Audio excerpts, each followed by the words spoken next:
and welcome to this week's fix of life support. The only lifestyle program that has a quick fix for all the problems you need fixed quick. That's right, and it's great to be here for you tonight. I'm Life Support's modern woman Sigourney, and tonight I'll be showing all you ladies a fun and practical way to modify your genes and the safest way to enjoy a full sex life today. I'm Todd, and I do all my own stunts, and if you take a tip from me, you'll be able to too. Tonight, I'll be letting you in on a way to keep your $1 million view and showing you the solution to a neighbour's constantly barking dog. Life Support's resident Dr. Rudy here, and this week I have some invaluable advice, including preventative techniques for dealing with domestic violence and some advice for all you Catholic men. I'm Penny, and I'll be showing all you cyber kids how to actually make money off the internet. Jeez, are you sure we'll fit all that in? Well, not if we hang about like this, so why don't we get right to it?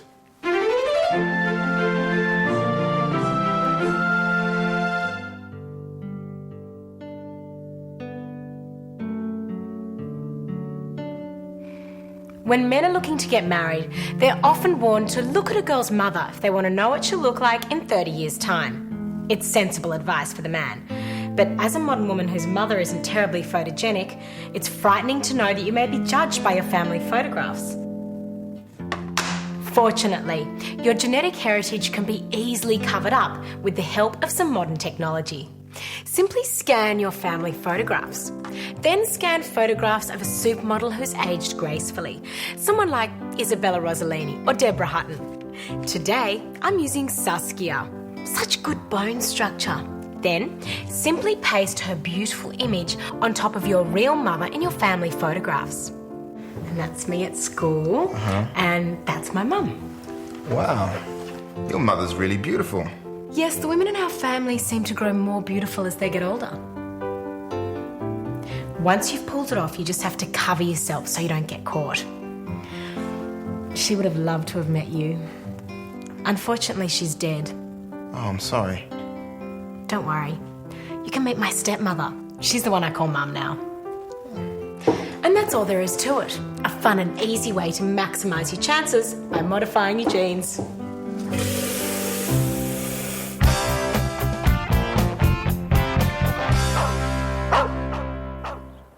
I love pets, especially dogs. But if the dog next door doesn't stop barking, it can drive you absolutely crazy. Now, in the old days, you just get a lamb chop, soak it in DDT, and throw it over the back fence. Barking stops. But in these snobby modern times, dogs are trained to eat pedigree pet products, and they'll just turn their nose up at a chop covered in dead flies that smells a bit funny.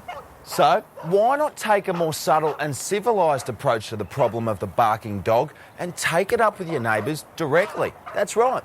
Just invite them over to chat about their dog and put on a nice barbie to talk it over. It's almost ready. So, here's the important part. Make sure they get 2 poison chops. Now, you don't want to end up in jail, so be conservative with your poison, giving them just enough to send them to hospital with the worst case of Barbie belly they've ever had. Here you go. Doesn't that look tops? With the neighbours out of the way for a day or so, the dog will be left on its own.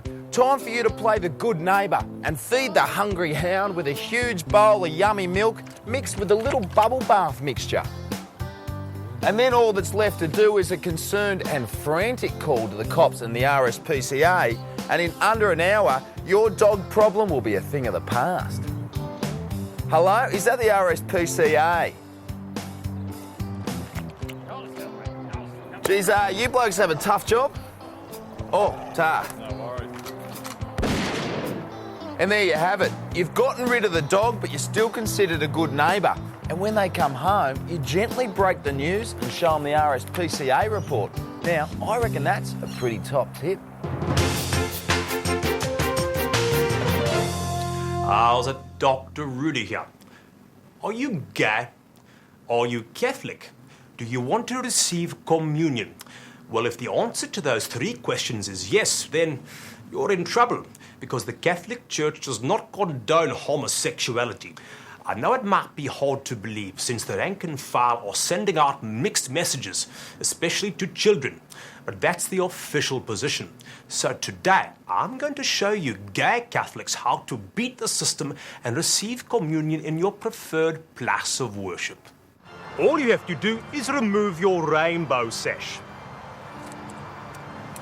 That's all there is to it. Unless you have Alma Pufta tattooed on your forehead, they'll never pick you, because the average person has really bad gaydar, which is why all those multimedia personalities manage to stay so long in the closet. What are you waiting for? Get in there and drink Christ's blood alongside the heterosexual faithful. And there you have it, a simple solution if you are determined to join a club that doesn't want you as a member. Bye now. If those guys have been playing hide the sausage with all those boys all these years and now it's just come out in the open, I don't see why they can't let people take communion that are still playing hide the sausage with each other. Everyone has rules and regulations that have to be followed, and so homosexuals have to respect that, I think, and just do something else. But if they don't say they're homosexuals, then no one would know. My old flatmate's a fag, and he doesn't really, he's half Jewish, he's Christian Catholic, and he just doesn't believe any of it anyway. So I think religion's a load of shit, so it doesn't really matter either way. Wasn't that a wonderfully simple approach to a difficult situation? And speaking of religion, Penny, what's this? Did you join a cult this week? Oh, this? No, I just haven't done a wash yet. It was the only thing I could find that was clean. Really? Well, the only thing appropriate anyway. But what about this? That's such a nice outfit you're wearing today. Oh, do you like this, Penny? I'll let you in on a little secret. I bought it on the internet. Sigourney surfing the net? Penny, I'm a modern woman. We all surf. The internet has brought untold benefits to women all over the world. I mean, you can shop Rodeo Drive from any room in the house. Oh yeah, I'm totally into the net. In fact, here's something for netheads right now. Hey, tonight I'm going to show you all how to mine a rich vein of .com gold. Internet pedophiles. You see, these pederasts scour chat rooms looking for potential victims, then lure them into unsafe situations by corrupting a kiddie's sense of judgment with hardcore pornography and expensive gifts. Gold. So, to start, the first thing you have to do is set up your own homepage. I've called mine Penny's Playhouse. I've made sure it features poor spelling, picture of me as a 12-year-old netball player, and a banal online diary about the minutiae of school, the relative merits of every posing boy band, and how I'm so mature and want some older friends. Then, to meet your victim, just go into any chat room on the net and imitate a precocious 12-year-old. Nikki Webster's a pretty good guide. And if some sicko out there has doubts about your credentials, just refer them to your website. In no time at all, you'll have a bunch of unsuitable suitors emailing you every day. Toy with them for a bit. You don't want to seem easy or too fickle. Then when they make the move, you strike. Ah, this looks promising. Subject, true love. I think about you all the time. Can I meet you? I will only meet you if you really love me. My parents don't love me. They won't buy me a PlayStation 2. How will I know if you love me? You'll catch on pretty quickly. Just make sure you get them to send your gifts care of a friend's house, because you don't want your parents to discover your secret love. And in no time, you'll have another PlayStation to add to the collection. More often than not, they arrive with one of these hardcore porn DVDs. And that's all there is to it. Now it's time to sell your gifts. I use either eBay or the Trading Post online. Last week, I sold an Xbox, a Nintendo, and 2 PlayStations for a profit of just over $1,000. And I have a substantial porn library, which is the envy of all my friends. Unfortunately, I also have a collection of pictures of fat, naked men in Groucho Marx disguises. Who knows? They could come in handy if I'm ever doing business with the federal court. See ya.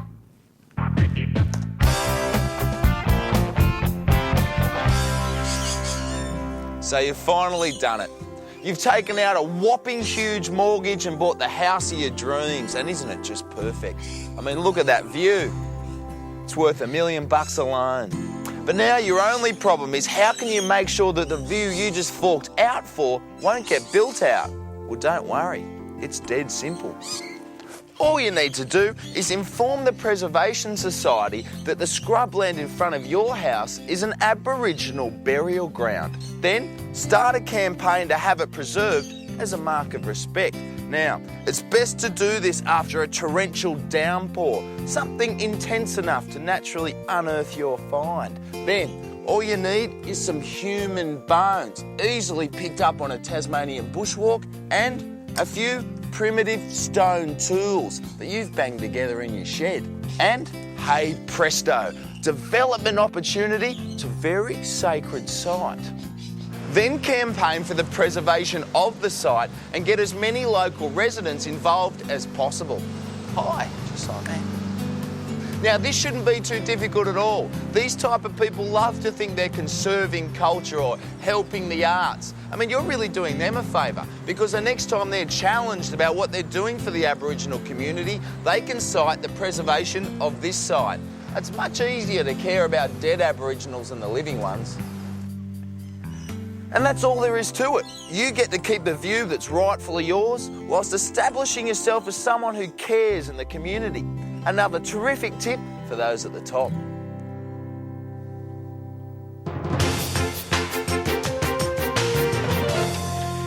Every week, I'm inundated with letters from men asking how to seduce the ladies. Nikolai from Sundry writes, "How do I get a woman from the bar to the bedroom?"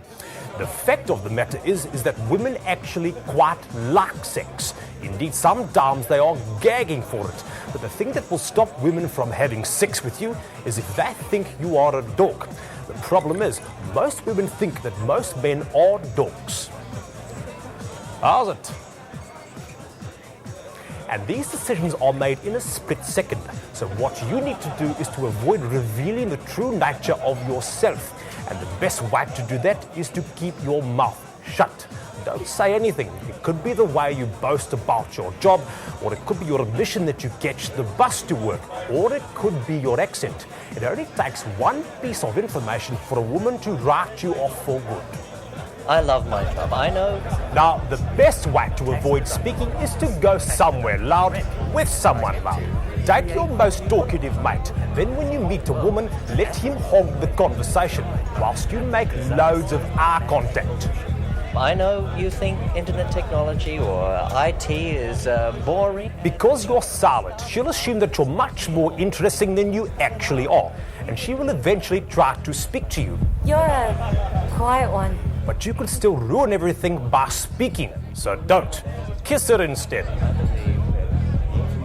Then at the end of the night, let the awkward, drawn-out silence force a suggestion from her. I'm gonna go home.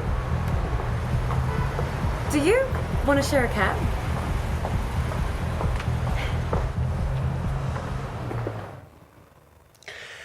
That's all there is to it. Of course, once you get her back to her place, you will have to say a couple of things. But if things go well, you should be able to restrict yourself to yes, more, and oh my God. No, my man's got to have some balls. When I see a strong and silent guy, it attracts me, but at the same time scares me. You got to let them know what you are, otherwise, you know, you could be strong and silent and be a psychotic murderer. Seems Dr. Rudy's really helping out all you Aussie men with your relationships this year. And I've got to agree with him. I mean, sometimes the less said the better. Don't you reckon? Todd. Oh, all right. I see, Todd. Very good. Very mysterious. Very alluring. It's not working, you know. I'm not in the least bit interested. Look, we're not going to waste everyone's time with this. Let's check out the next segment. God, you're a dork, Todd?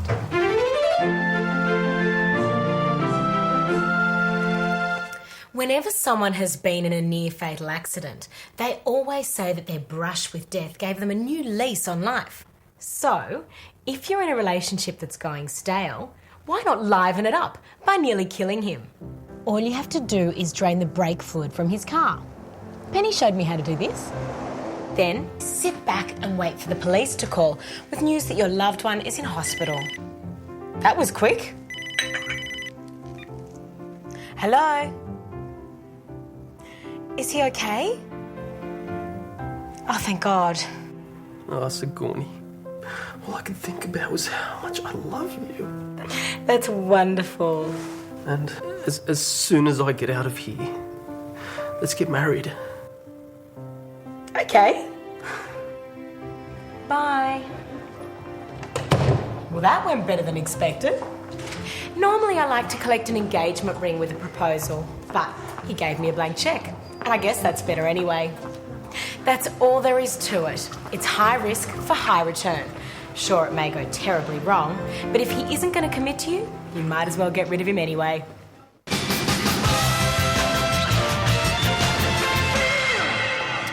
Well, young Penny, it's time for us once again to dive into the mailbag and help out another average Australian. And what do you have for us tonight, Dr. Rudy? Well, I have a letter addressed to you. It's from Renee in Townsville. She goes on to say, over the past 2 years, I've been stalked by my ex-boyfriend. He ignores restraining orders and now I'm really starting to fear for my safety. Is there anything I can do? Please help. My word. Well, Renee, the solution is really simple. All you have to do is kill your ex-boyfriend. You're saying the solution is murder? No, I'm saying the solution is manslaughter. You see, if you kill someone but you didn't mean to do it, then you'll only be convicted of manslaughter. And personally, I think it's ridiculous. I mean, if you're so careless that you can accidentally kill a perfectly innocent person, well, lethally clumsy people shouldn't be allowed on the streets. Whereas in a planned murder, the victim usually has it coming. So in a way, you're doing a community service. Be that as it may, young lady, the law is the law. Exactly. That's why if you want to knock someone off, you have to make it look like an accident. Which is easy enough, especially if you drive your own car. You see, all you have to do is run down your intended victim in your car and then loudly and hysterically declare, "Oh my God, I didn't mean to do that." I must say, I find that hard to believe. Oh no, you'll totally get off. Easy. For vehicular manslaughter, you get as little as a 12-month suspended sentence. So there you go, Renee. Give that a go. Are you sure about this, Penny? I don't think a court or a person in the world would believe you. Oh, I'm sorry, Dr. Rudy. I didn't mean to do that. Don't worry about it. Not your fault. Just an accident. Anyway, Penny, I think it's time we moved on from such morbid topics. Let's do that by looking at this.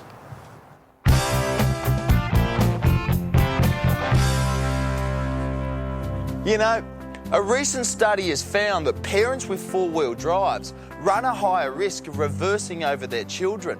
The height of vehicles like this result in poor visibility, especially when backing out of driveways. And if you do happen to run over and cripple one of your kiddies, well, do you really want to be living in the burbs with 2.5 kids? Probably not. So to avoid becoming a statistic, I'm going to show you a top way to protect those little people from your people mover. Every time you want to take the four-wheel drive out, just gather the kids together. Then strap a tape recorder to each of them. Now, press play and the tape of a truck reversing will let you know the kids are about. And that's all there is to it. So now, if you don't see anything in your mirrors, let them warn you when you're reversing.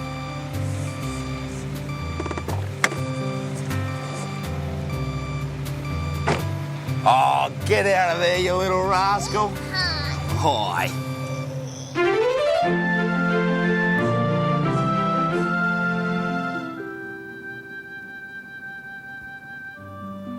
You know, having sex with a stranger is really fun. Being thrust up against the wall of the men's toilets for a 2-minute slammer, or finding the perfect public place for some moonlight mauling. It really is the stuff of dreams. But in reality, it's not without its complications for the modern woman. 1, he leaves and then never calls you back again. 2, He never leaves, and then when he finally does, he never stops calling you. Or 3, you wake up to discover you've got a million diseases and a bun in the reluctant oven. But don't worry, because in these modern times of body and soul, I found the perfect solution to the dangers of anonymous sex. Simply get yourself a personal trainer, because as I'm about to demonstrate, you can enjoy all the thrills of hardcore intimacy without the weirdness and worry. Now, Andre here says that this exercise is working my butt, my abs and my lower back. But as far as I'm concerned, I'm getting worked all over. I'm clamped to one of the buffest bodies I've ever seen, and in terms of erotic content, well, I'm in a public place and I'm with a hot stranger. Hey Andre, can we do that other thing now?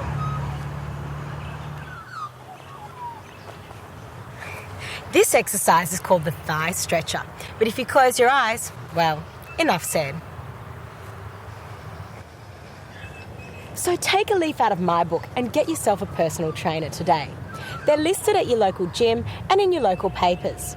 And the great thing is their first consultation is usually free, so you can thigh stretch your way around town without paying a cent and without the burden of regret, disease and pregnancy. And let's face it, at 1 hour a session, that's 10 times longer than any other man in town. Hey Andre, you want to get a frappe later?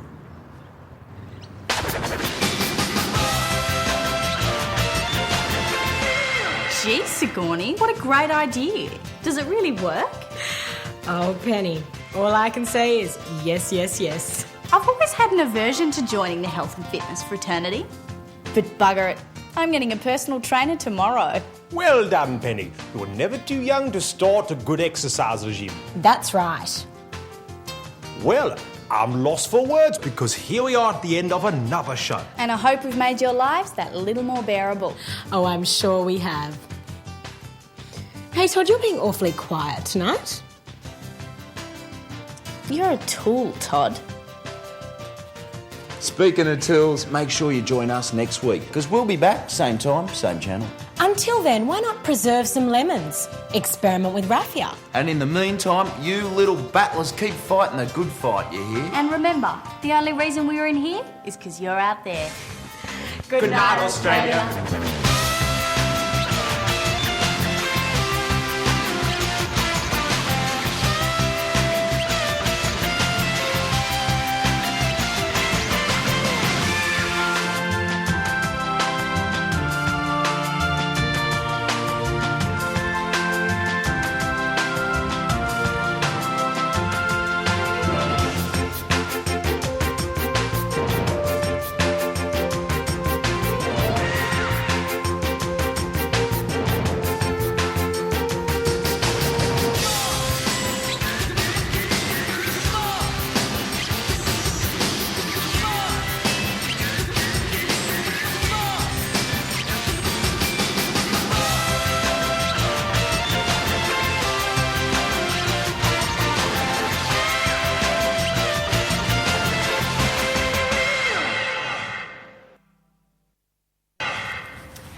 As everyone knows in their heart of hearts that smoking is cool, everybody knows that seatbelts are for wusses.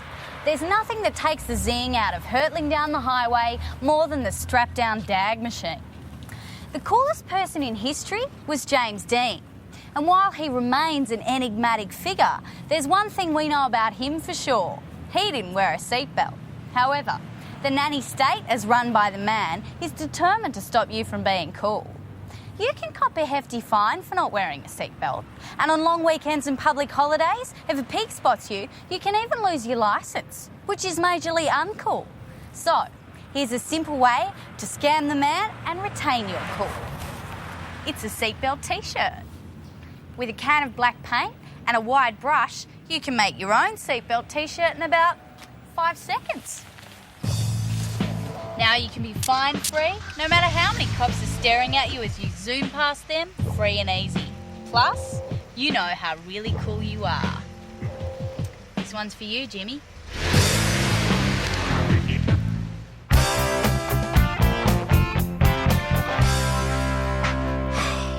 I love my workshop, but it seems space is at a premium these days. 21st century urban living means most of us are moving to increasingly smaller residential spaces. So, what do you do when you've got a workshop and nowhere to house it in your new apartment? Here's the answer.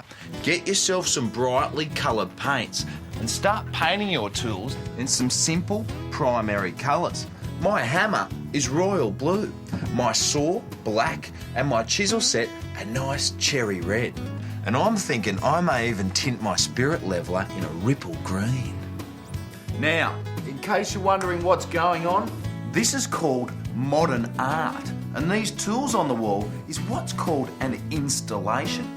It's kind of a brash postmodern representation of the male ethos restricted in a contemporary urban context. At least that's what I tell the ladies. Now, if you want to do a bit of a workshop activity, just take your tools off the wall and use them. And when you're finished, they transform from a tool into an attractive piece of contemporary art. It's the perfect marriage of form and function. So take a tip from Todd and transplant your tools today. And you can transform yourself from a tradesman into an artiste and experience the best of both worlds.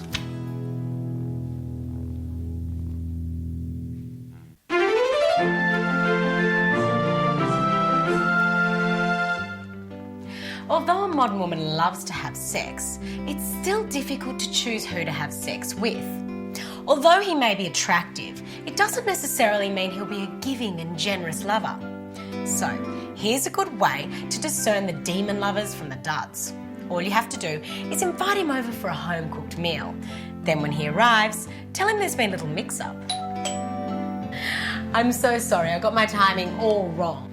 I've got all the ingredients to prepare this fantastic entree. It'll take us about 40 minutes to prepare and cook, but it tastes fantastic. It's my absolute favourite. Or, I've got this fillet steak, which can be ready to eat in just minutes.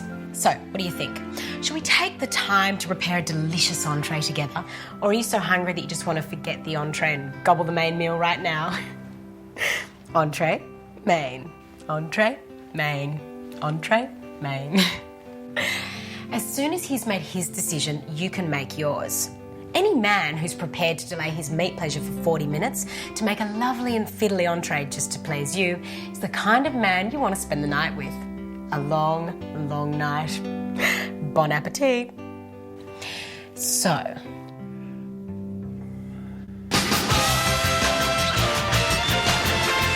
Gee, Sigourney, I've got to admit, that really is a great idea. I only wish I'd known that earlier. Why's that, Penny?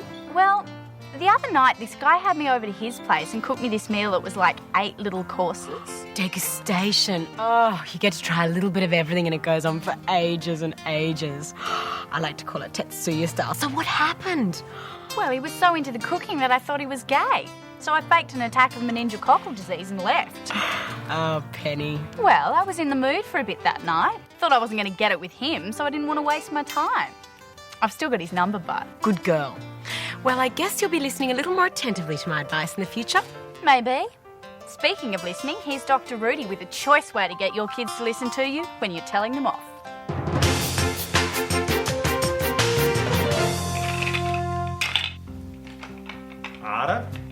Ada, listen to me. I've got something to say to you. I'm talking to you, boy! How's it, Dr. Rudy here? Do you have trouble disciplining your child?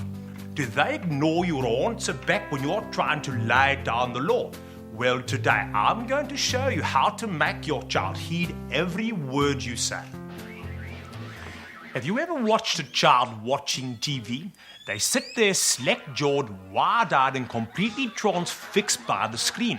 And they watch every video they own repeatedly. And you can't fast forward through the tedious bits because the child will have memorized every word and intonation. So, if you want your child to listen to you, simply videotape yourself telling them off. And when you play it on the television, you will have their complete attention. They'll even want to watch it time and time again. Ada, clean up your Lego when you're finished playing with it. If you leave your Lego on the floor one more time where people can tread on it, Christmas will be cancelled. As you can see, it works beautifully. And you can build a library capable of chastising him for just about anything. Because even children instinctively know when someone is on television telling you what to do, you must do everything they say. Dr. Rudy says so. Bye now. Do you want to know why? Because I said so, that's why. Because I'm in charge.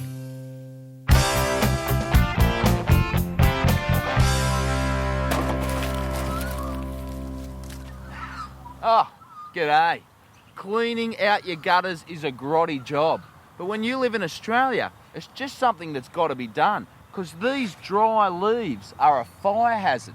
That doesn't mean, however, that you've got to get them out by hand, because when the bushfire brigade protects a big area from fire, they don't pick out all the leaves, they backburn. So, take a tip from Todd and do a bit of backburning in your own gutters.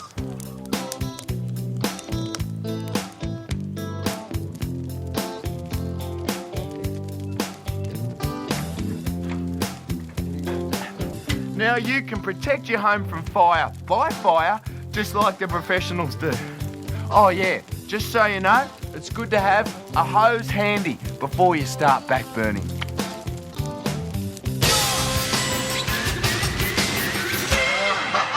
Oh, and did you see that Bruce Springsteen retrospective? Oh, yeah, he's still the boss. Yeah, have you been watching the repeats of 30-something on TV1? Oh, I know, it's been great. God, can you believe we used to dress that way? Middle-aged people are so boring.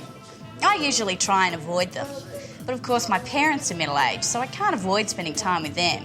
Especially not when I need to borrow money.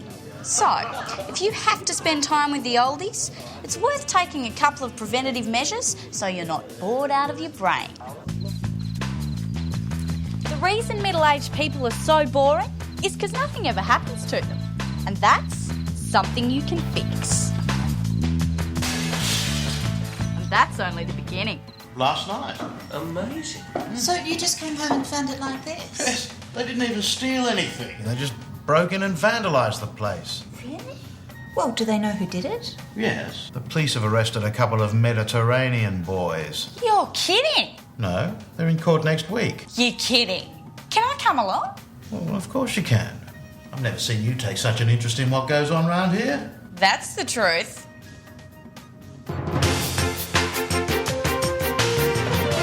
How's it? Dr. Rudy here with more timely guidance for all you young ladies out there who are less than ideal looking.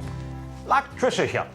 Trisha is 18 years old and has never had a boyfriend. Understandable, for as you can see, she is slightly overweight, has terrible skin and rather greasy hair. This combination has kept the boys at bay all her life, but now she wants a boyfriend and has come to me hoping for a remedy to her unfortunate appearance.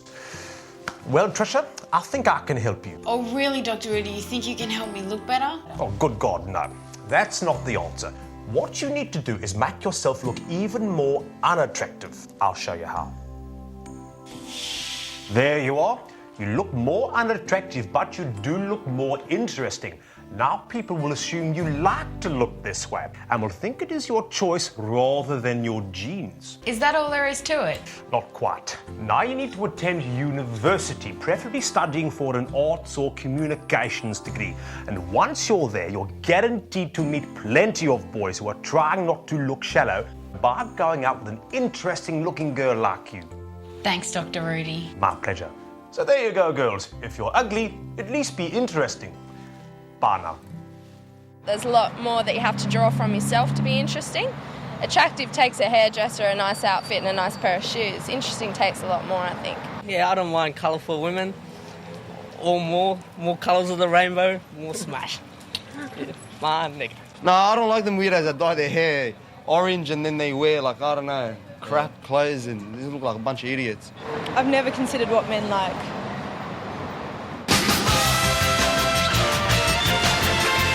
Oh, Dr. Rudy, I must say, I was quite shocked by your makeover. Can't say I like it, but I'm not sure conventional cover-up methods would have worked. Believe me, Sigourney, it was no time for subtlety. But what sort of man would she attract? Well, I've heard she's become quite popular on campus. In fact, she's having an affair with her screen studies tutor. Really? Not only that, apparently she's also in the family way. Oh, Dr. Rudy, that's wonderful. Another success story. That's right, but right now, let's take a look at this.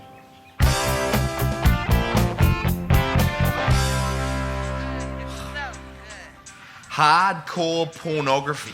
It's one of the most enjoyable things in a single man's life. But once you get yourself a lady friend, well, you can kiss the X-rated pleasure factory goodbye. It's merchant ivory time for you. From now on, the only chance you'll get to watch adult entertainment is on a prawn and porn night with your fellow tradesmates. And there's not a lot of point getting all steamed up with a bunch of blokes. You want to be watching it with her. And now, you can. That's right. There is a way for you to get your lady friend to be just as eager as you are to watch something really disgusting and depraved. All you got to do is go down to your local video store and rent a French film. Don't worry about which one. They're all the same. Now, simply dub the soundtrack of your French film over the top of your favourite porno. Don't worry if the sound bears no relation to what's happening on screen. Bad dubbing is traditional in all French films. Next, tell your lady friend that you've obtained a rare copy of the controversial French masterpiece Petite Blanc Vue, which has been banned in this country by narrow-minded fascists. Her pretension factors will kick in big time, and she'll sit through the most depraved stuff imaginable, as long as it's artistic. And there you have it. Hours of filthy porn you can enjoy as a couple. Makes a very powerful statement, doesn't it?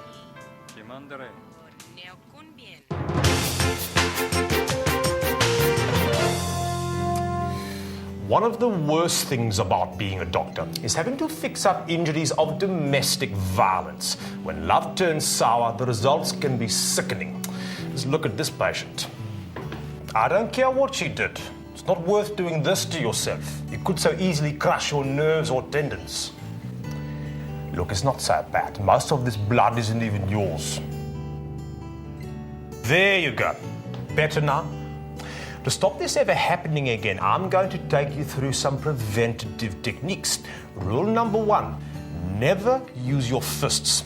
Do what middle-class men do when they are angry with their wives. Use verbal abuse. Verbal abuse? Will that work? It certainly will, and I'll show you how.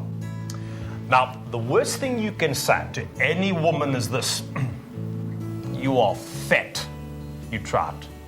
You're fat. Very good.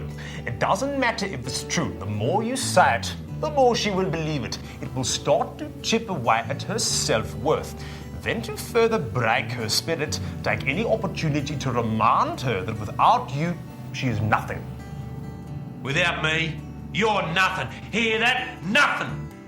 Oh, is that all right? Not too much? No, that's good. Go with your instincts. Then it's a good idea to top it all off with the occasional line about her being so useless that you are thinking of leaving her. You never get anything right. Oh, I'm so close to leaving you. Who's going to want someone as useless as you? Well done. You're really getting the hang of this. By now, her self-esteem will be so low, the threat that you might leave her is much more frightening than anything you can do with your fists. Of course, you have no intention of leaving her. Why would you, after putting in all this groundwork? Is that all it takes? That's right. After that, she'll be a blubbering heap cowering in the corner of the kitchen floor. Exactly the same result as if you punched her half a dozen times, but at no risk of physical injury to yourself. Oh, thanks, Dr. Rudy. My pleasure. Because there's no point in hurting a woman if you hurt yourself as well. It just makes twice as much work for me. Bana. Your wife probably might be the mother of your children, so, I mean, that's just not on, hurting, something that's connected to you like that. If someone hits you, I mean, the pain goes away, but what they said to you stays in your mind, and that affects you, your life, your lifestyle, and whatever you ever want to do in life. I've probably hit a few fellas in my time as well, just because, I don't know, you just feel the need, and I do kickboxing and stuff now. But yeah, I don't think it's just necessarily men hitting women at all. More great advice for the average Aussie bloke. Yep, especially for guys like me. I'm a handyman. My hands are delicate tools. They're my livelihood. I don't want anything to happen to them. And nothing will now, thanks to Dr. Rudy. Yep. Gee, Sigourney, take a look at that mailbag. So many problems. Oh, Todd, mate, they're not all problems. Some of them are just letters to tell us how helpful our expert advice has been. It's so satisfying to know that we're making a difference out there. Yep, I live to give. Let me read you this one from Mick from North Melbourne. Yous guys totally rock. It's been fully sick having yous back on the telly, helping me and me mates do stuff and that. The chicks are hot and the guys rule heaps. Stay bent. I think that speaks for all Australians. Totally.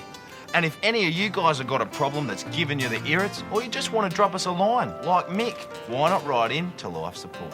Locked bag 028. Crow's Nest. 1585. And right now, we're going to take a look at this.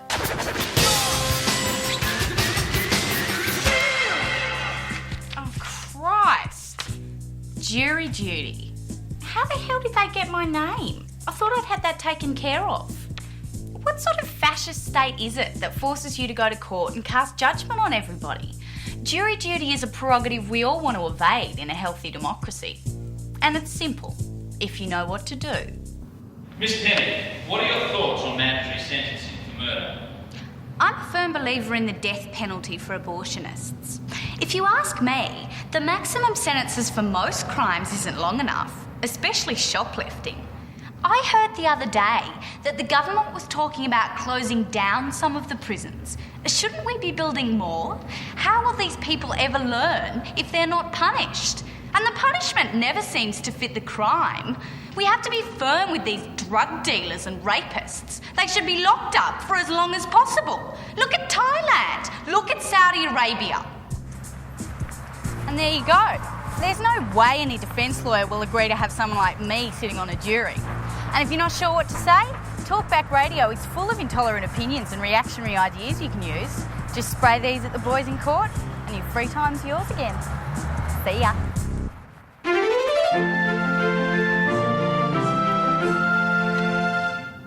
Shopping has to be one of the most relaxing and rewarding experiences around for today's modern woman.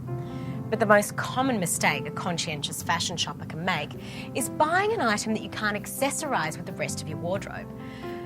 And trying to remember the exact colour shade of every item of clothing that you have will be absolutely maddening.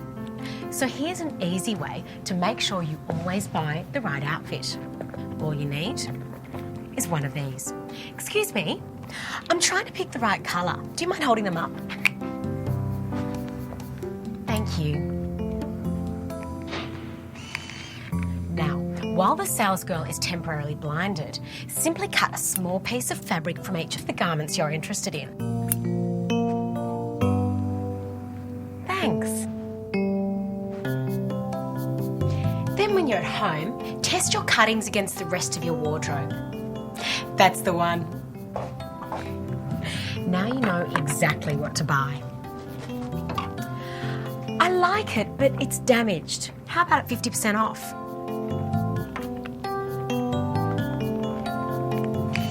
Oh, sorry, the button on this thing is so sensitive. Not that you actually have to go home with the damaged one.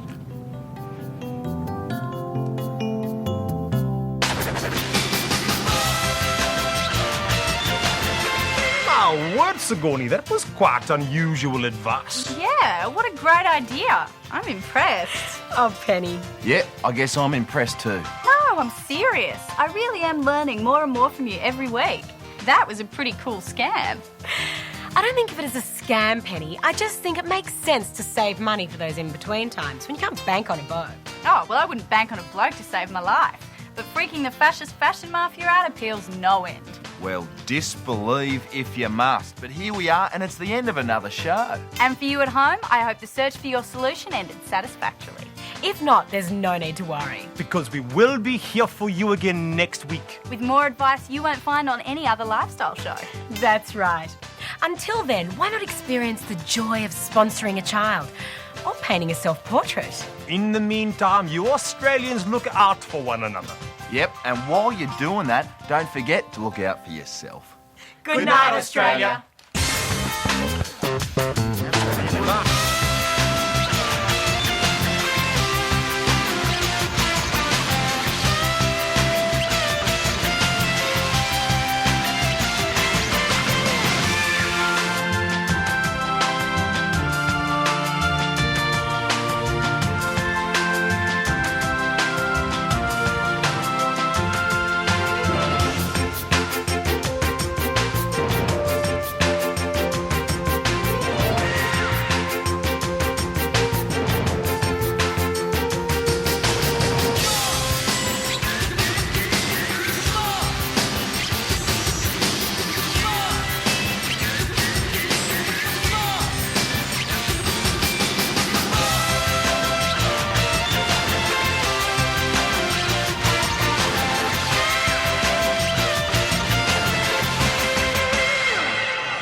You know, there's nothing more satisfying than eating your own food from your own garden. But unfortunately, too many people think they don't have the time to tend to a veggie patch or even the time to wait for nature to deliver the goods. But if you take a tip from Todd, you can maintain that gratifying feeling of self-sufficiency without the hassle. Instead of planting seeds, just bury canned veggies in your garden. You still feel in touch with the land, but you guarantee a meal from your garden instantly. Now, there are a couple of things you should know if you're keen to try this at home. Firstly, make sure your soil has good drainage. If it retains too much moisture, that could spell a spot or two of rust, not to mention rotting away labels, and you don't want potluck for dinner every night. Secondly, this type of gardening is ideal for what we call companion planting. This is when you group together all the vegetables and herbs that complement each other. Like sliced beetroot and 3B mix should always be planted together because they partner up so well in a buffet lunch spread. Try to avoid putting carrots and asparagus together as they are seasonal vegetables and don't really mix well. And if you're living in an apartment or you don't have a garden, you can still be satisfyingly self-sufficient with a simple window box herb garden. Basil. Oh, it always smells sweeter when it's straight from the garden.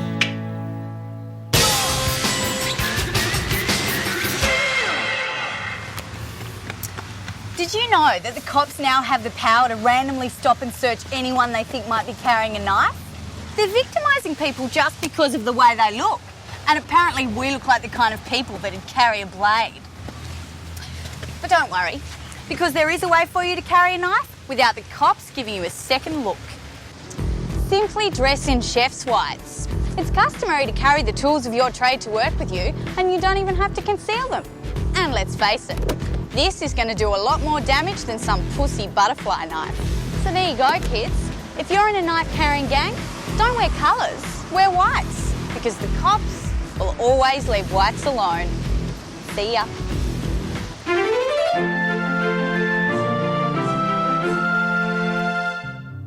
Every modern woman, married or single, no matter how socially adept, will eventually find herself home alone with an itch to scratch that just won't go away. So, every girl needs a little helper like this. It doesn't always take two to tango, and let me tell you, there's no shame in a little solo dirty dancing. The trouble is, no matter where you hide it, there's still a chance that your lover, boyfriend or husband is going to find it. And men hate the idea that you might actually get sexual pleasure from something that isn't them, especially something that stays hard for over 4 minutes. So, the eternal question remains, how do you have your little helper and hide it too? Well, as Edgar Allan Poe taught us in the Purloined Letter, the best place to hide something is out in the open. People never look for something that's right in their face every day. So, here's the way to make sure that your not-so-little secret is safe. Disguise it as a toilet roll holder. Simply remove the roll from the bracket and then insert your pleasure machine as the spindle of the toilet roll holder. And there you go. Men are so used to having these kinds of phallic objects in the loo, they'll never give it a second thought. Oh, and if he does call you on the phallic shape of the holder, accuse him of having a filthy mind and ask him if he often has homoerotic thoughts like that. He'll back off quick smart, so he'll never discover that the loo roll holder is battery operated. It's quite embarrassing. They should hide it, they should keep it in a private place. I'm not saying I have one, but in the clothes, you put them all at the back there and just make sure it's your private drawer. But then again, don't call it a private drawer because they're bound to go for it. One chick I know that does have a dildo doesn't hide it. And her boyfriend doesn't hide it either. They just leave it lying around. Yeah. Which gets me a bit horny.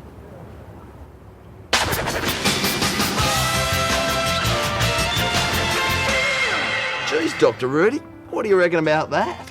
Well, I think it's totally unnecessary for young women to use things like that. Not everything has to be a DIY project. Get a man, for God's sake. I know, and batteries are so expensive these days, but a bloke, all you got to put in a man is a meal and he's ready to go. That's right. And next time she declines your advances by saying she has a headache, remember it's probably from the buzzing sound she's been listening to all day. Geez, Dr. Rudy, you might be onto something there. Well, let's move on now, shall we, Todd? Yeah, right. And let's do that by taking a look at this. In this day and age, we're more and more conscious of what we're putting into our bodies and what we're putting on our bodies. So, when you're next buying makeup, here's a label all modern women should look for. Not tested on animals. It's important because it means the manufacturers haven't really found out for sure whether or not your makeup will react with your skin. Now, I'm all for animal liberation, but if it's the choice between a bunny suffering hours of excruciating pain before a tortured death or me getting a nasty rash on my cheek just before a big night out, well, it's no contest. And because this sort of thing now dominates the cosmetics industry, almost nothing has had a proper test on flesh. So here's a solution. Simply offer to look after your friend's children. Then have a fun makeup session where the kids can try on all the newly released makeup lines.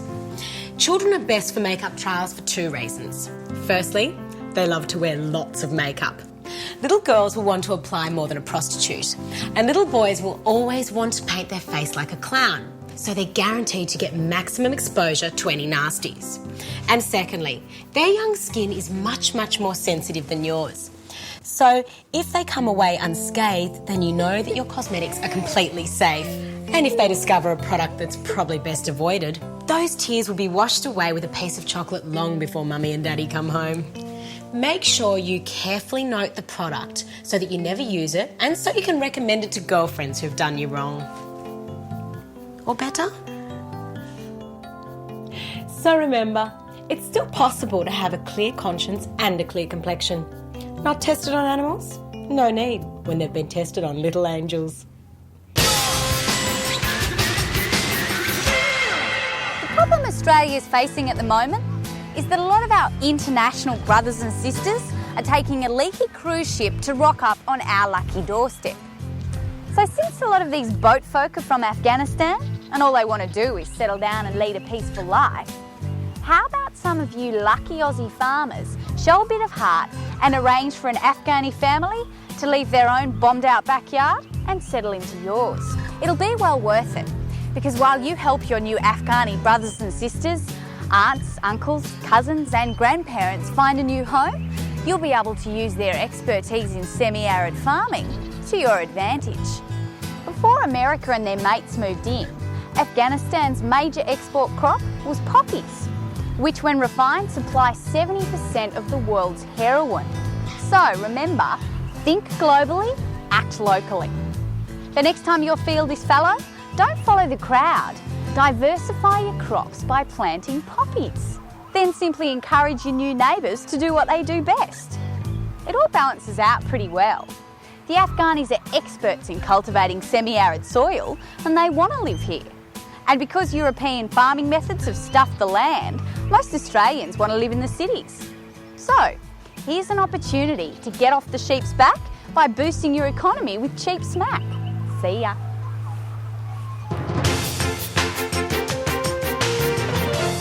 I'll How's it? Dr. Rudy here. In this age of networking, when remembering someone's name is more important than talent or work ethic, the one thing that you don't want to have is a poor memory. Unfortunately, as people grow ever more boring and pedestrian, it's becoming increasingly difficult to remember their names. That's why I like to employ a little technique called mnemonics. Mnemonics is just a term we professionals use for a short rhyme or phrase you use as a memory aid. So when you meet a new person, just think of a phrase that rhymes with their name and you're much more likely to remember their name the next time you meet. Slept with his wife. Jonathan Fife. Hello again. How is your wife? Ah, big, dull and fat. Angela Pratt. Good to see you. 9 months to live. How's it, Viv? You're looking great. It's easy as that. So wave goodbye to the social blues today with the aid of our memory friend, mnemonics. Hello there.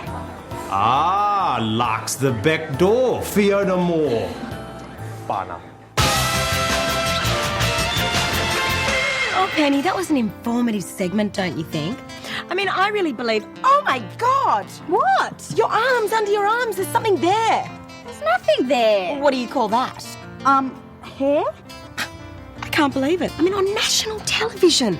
I mean, you don't have to respect yourself, but at least you can respect the people at home. They don't need to see that. I don't think they care. Well, I just hope there's a good reason for it, like severe sensitivity or extreme allergy. Nah, just don't shave my pits. I'm not making the man rich by buying his blades. Especially not when he's the one telling me I need to be smooth, to be feminine. But you do. I mean, how on earth are you going to get a man if you're trying to compete to look like one? Oh, don't worry, I do all right. In fact, some blokes think it's a bit of a turn-on. Really? No, I think it says more about your boys rather than my men. Anyway, I think you should put them away now. Couldn't agree more. Mm-hmm. So right now, let's take a look at this. There's nothing wrong with living in a small apartment. What with housing prices these days, most of us can't afford to live in the salubrious digs that we'd like. What's more, if you're trying to make a good impression with that special lady, sometimes you want to make things appear bigger than they really are. 10 years ago, a home decorator would have told you to install mirrors all down one wall, but no one's fallen for that trick since 1987. The answer is to create the illusion that there's more to your pad than meets the eye. Simply install some fake doors and your bachelor pad will become a multi-room palace. And if anyone asks you what's in the other rooms, just act all mysterious and elusive. Girls love a man of mystery.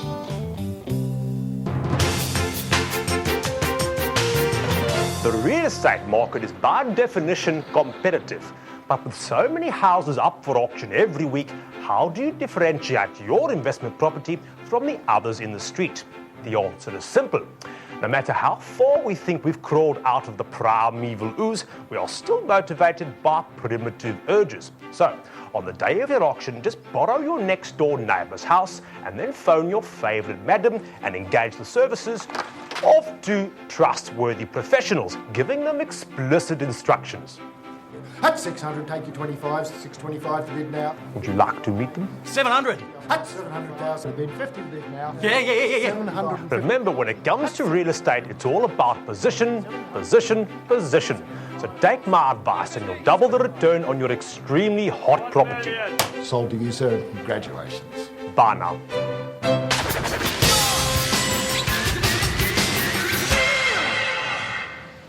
These days, speed cameras are everywhere.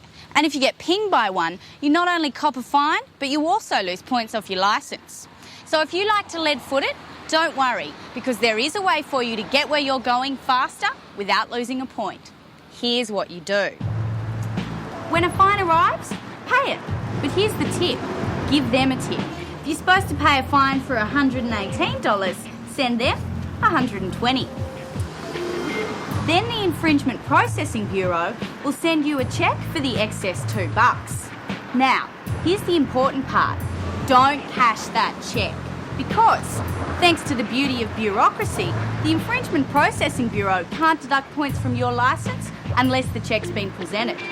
And that's all there is to it. I'm sure you still have to pay the fine, but the point is, your points are more valuable, especially on a double demerit weekend. See ya.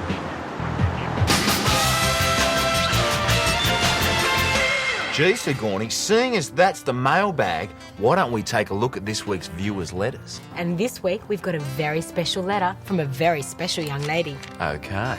She writes, "My name is Daisy and I'm an Aboriginal woman who is part of the stolen generation. I'd been living happily with my foster parents Doug and Beverly for 5 years. I had a television in my room, made decent pocket money and was on the hockey team. Then one day, someone decided this was wrong and callously took me away from them. I didn't even get a chance to say goodbye. Gee, this nation of ours has a lot to answer for. I followed the white picket fence back to our home in St Ives, but they'd already moved on.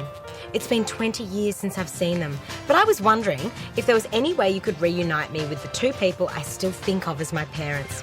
Yours sincerely, Daisy, formerly of St Ives." Daisy, if I said I knew pain like yours, I'd be lying. And Daisy, I just want to say to you and your foster parents and all the foster parents who have had their children shamelessly taken from them, we at Life Support are deeply sorry.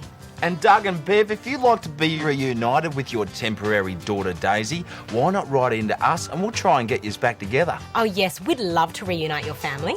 Just contact us at Life Support, Locked Bag 028. Crow's Nest 1585. I just hope it works out for the best. But right now, why don't we lighten the mood and take a look at the next segment? Had a filth party last night. The only problem is, my next door neighbour Jerry keeps giving me grief. But I like to party, and I'm sick of the man's minions coming round and shutting things down. So, today I'm going to show you how to make sure your next door neighbour never calls the cops again. All you have to do is grab yourself half a dummy and screw it onto a skateboard. Put a t-shirt on it and whack on a cap. Now you have yourself an innocent kitty just playing on his skateboard. The next time your neighbour goes to work, just roll the dummy out in front of the car.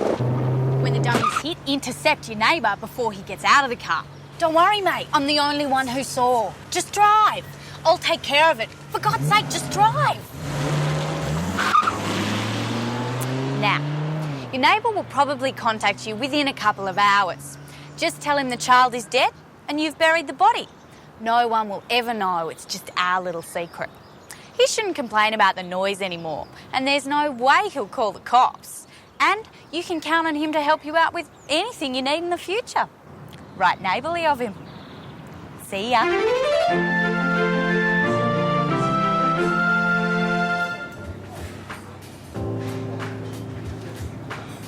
Uncomfortable shoes can take the fun out of even the nicest evening. Your mind should be focused on him, but instead it's focused on the pain from the blood blister that's swelling up in your stiletto.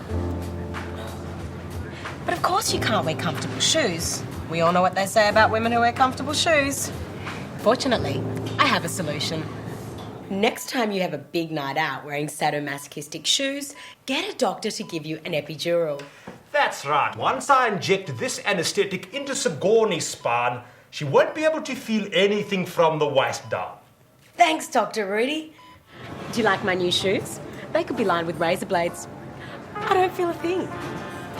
Now I can hang on his every word without selfishly thinking about my own pain. True, you do need to take sex into consideration. But I find that in certain cases, not being able to feel anything can sometimes be an advantage. Okay, I've picked up heaps of chicks in the clubs. They got high heels on. I mean, they come home. Sometimes I go home, a couple of them, if I'm lucky. And they go all blisters and that. And I go, what do you wear them? They go, I don't care. Just to look good. They had to pick up me, mate. That's right. So it's all right. I don't care. It's their pain, not my loss. Oh, g'day. You may have noticed that reality TV has captured the imaginations of not only our nation, but the entire world. Seems we love to turn on the telly and watch a bunch of strangers taking their clothes off, then voting each other off islands or out of houses.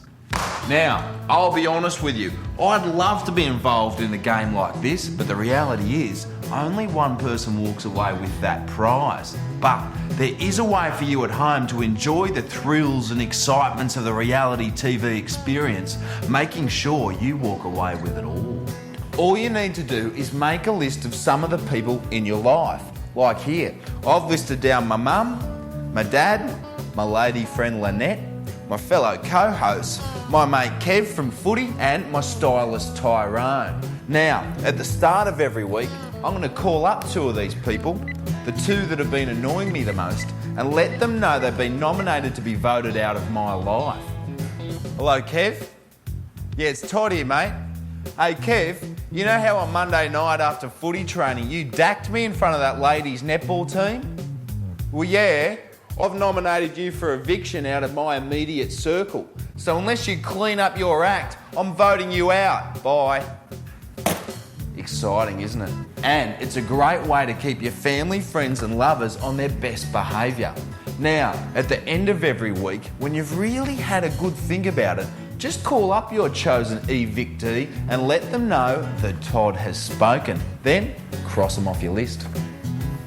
Now, after a month or so, you may begin to feel a little lonely, but don't panic. That's just part of the experience. And as the ancient Chinese proverb goes, if you love something, set it free. If it comes back to you, it's yours forever. And if it doesn't, it was never yours to begin with. But when they do come back, you'll hit the prize pool. Hello? Oh, g'day, Mum. Yeah, of course I'd like you to take me out to lunch. That'd be lovely.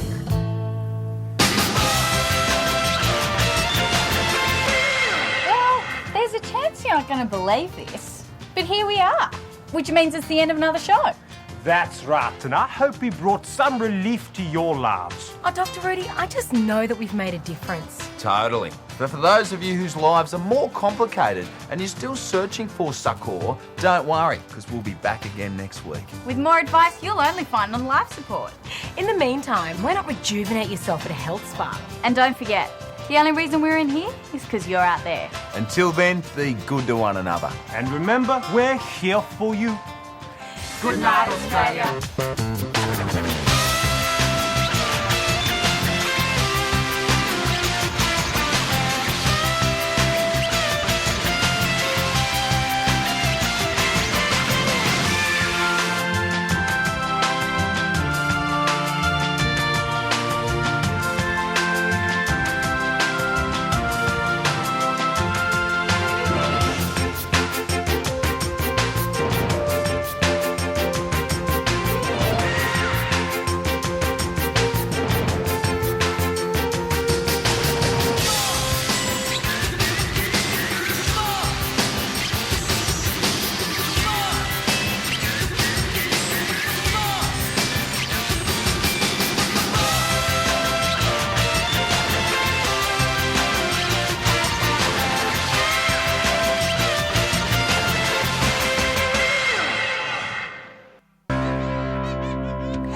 Jeez, that was close. 90% of accidents happen in the home, and high usage areas are always going to result in domestic black spots like this. But don't worry, there is something you can do about it before tragedy strikes. Simply install a roundabout in your home's high traffic areas. All you need is an old tyre painted white for safety, then landscaped with some Australian natives for that authentic DMR look. Now you can install these anywhere in your home where collisions can happen, and they're easy to customise to suit a variety of traffic patterns or decors.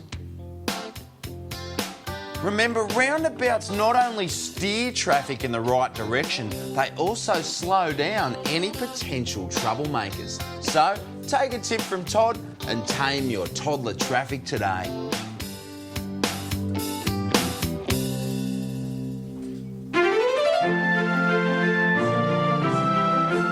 Always the last one standing.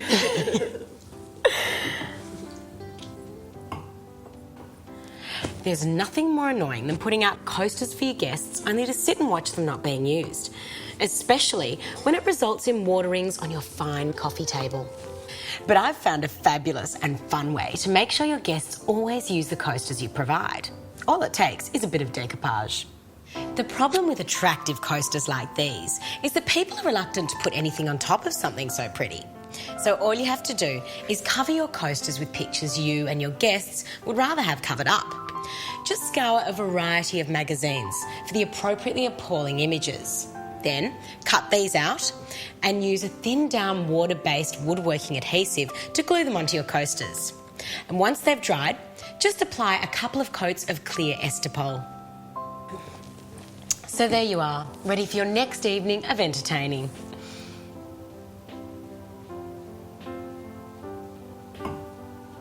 So where should we go first? You going, gorgeous? Can I buy you a drink? No. When you're having a cup of quiet drinks with a couple of quiet mates, there's nothing worse than the leering attentions of a guy who just doesn't cut it. So what do when he doesn't understand that no means piss off? All you need to deflect the dickheads is one of these. That's right, it's a door snake. Now, all you have to do is simply cut your snake in half, like so, and empty out some of the sawdust inside. Then when you have your desired length, put it aside to sew later on. Now, with the end of the other half, empty out most of the sawdust and tie a knot here. And another knot here. Then simply snip off the excess material and you're left with 2 balls filled with sawdust. Now, sew the other half up, then sew these 2 pieces together. Then slide the whole package down your pants and your door snake is now a trouser snake. So, the next time some goose staggers up to you to tell you you're beautiful, just invite him to cop a feel. And enjoy the confusion registering in his cloudy eyes when he feels tongue where there should be groove. And you'll be left alone for the rest of the night.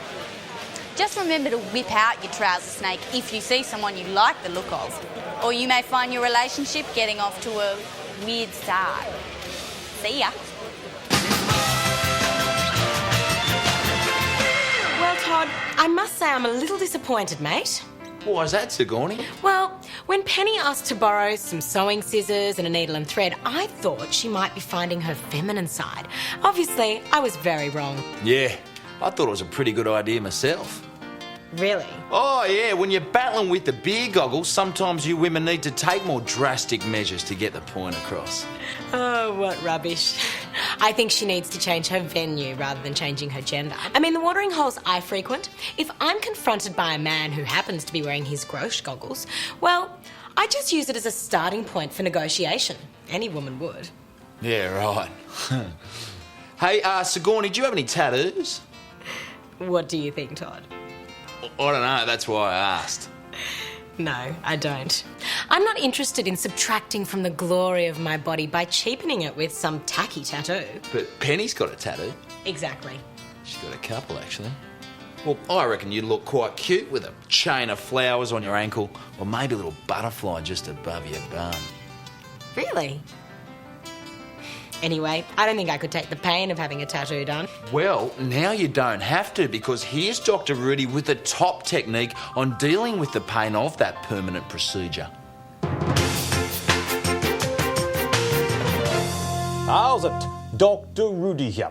This week I received a letter from Siobhan of Lakemba, a young lady with a query that is quite typical of young women today.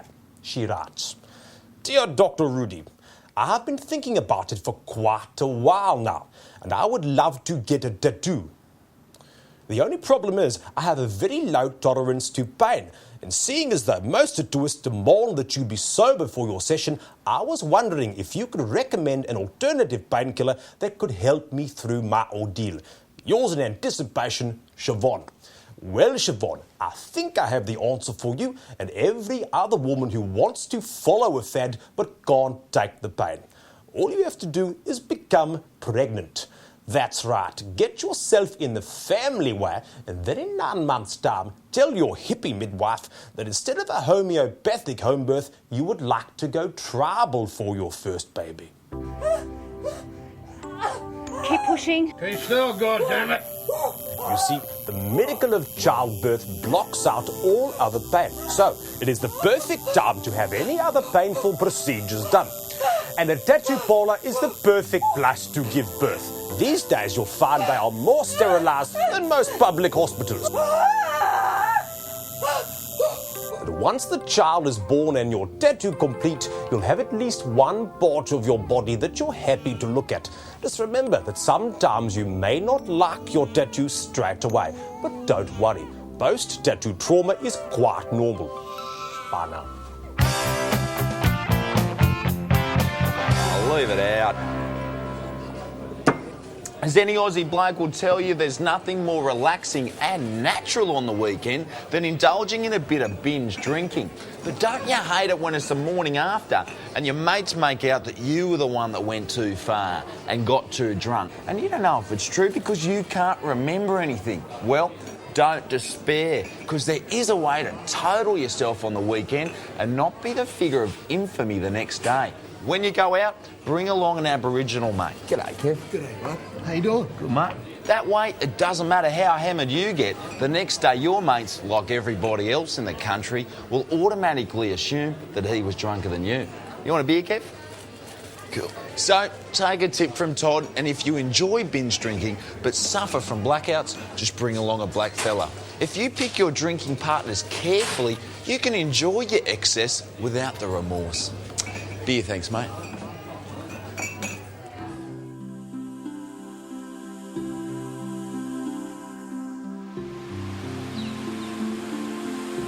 A lot of women these days make choices, and we're all different, and that's okay. A modern woman should never wear comfortable shoes. I mean, pretty shoes may be uncomfortable to walk in, but you don't have to walk anywhere when you've been swept off your feet. I admire career women. I mean, if I went home alone every night to nothing but an empty house, a cask of Chardonnay and a frozen lean cuisine, I mean, I'd get so lonely.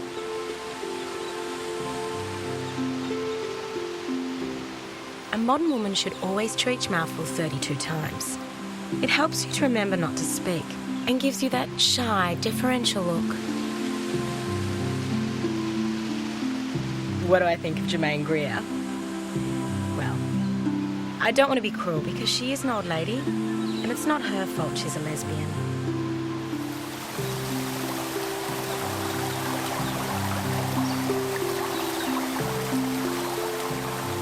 When I was a little girl, my grandmother used to say to me, "Who are you?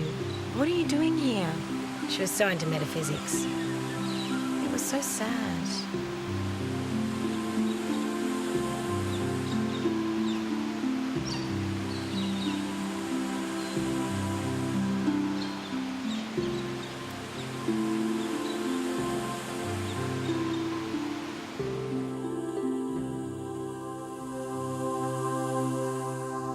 Well, some wonderful reflections there for young ladies like yourself, Penny. You reckon? Yes. Well, generally speaking. Did you know, Penny, that these days parents are being frowned upon if they smack their children for being naughty? Oh, not just parents. Babysitters have been banned from using the hand as well. It's a total joke. Well, you don't have to worry because coming up, I'm going to show you all an alternative way to tame a toddler's tantrums.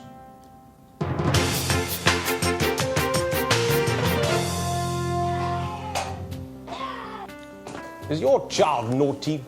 Yes, I know all children are naughty these days. So increasingly, you parents are turning to doctors like me to find a convenient, time-saving medical solution to your child's naughtiness. Now, you could get your doctor to prescribe this. Ritalin. If doping up your child with drugs to moderate their behaviour appeals to you, then this is for you. But the new trend with parents is to be down on pills. It's so hard to force a child to swallow them. So today, I'm going to teach you how to subdue your child the natural way.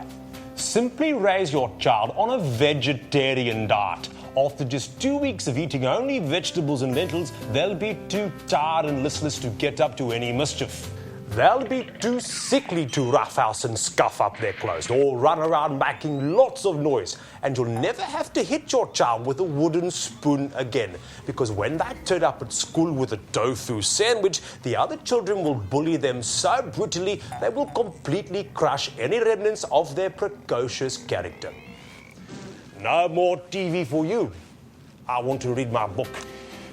So, there you have it. To tame your child's tantrums, simply tamper with their tea time and remove their meat. It's a completely natural way to turn them from a Genghis Khan to a Gandhi. Bye now.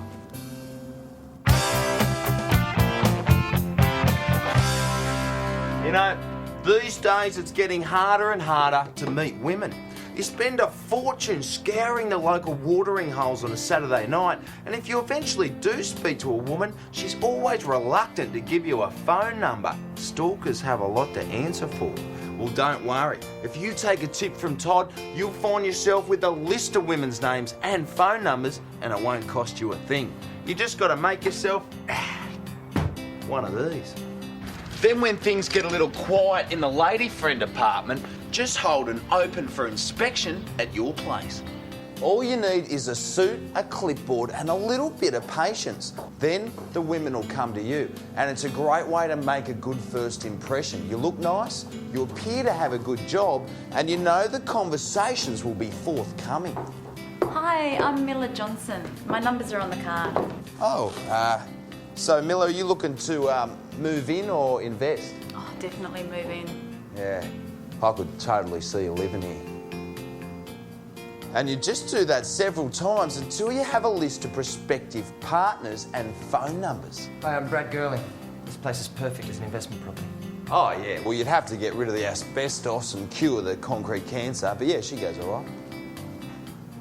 Of course, you have to expect the odd bloke, older woman, or worse, married couple to come wandering through. But if you're organised, you can prevent this by placing an ad in the local paper describing the place as ideal for the single urban professional woman. Then, once you've seen what's on the market, it's just a matter of choosing the right one. Oh, hello, Mila? Yeah, Mila, it's Todd here from the Open Inspection. I was just wondering if you wanted to have a private viewing of the property. Oh, great. I'll see you then. And that's all there is to it. A simple and surefire way to make sure you're always on top of the meeting market.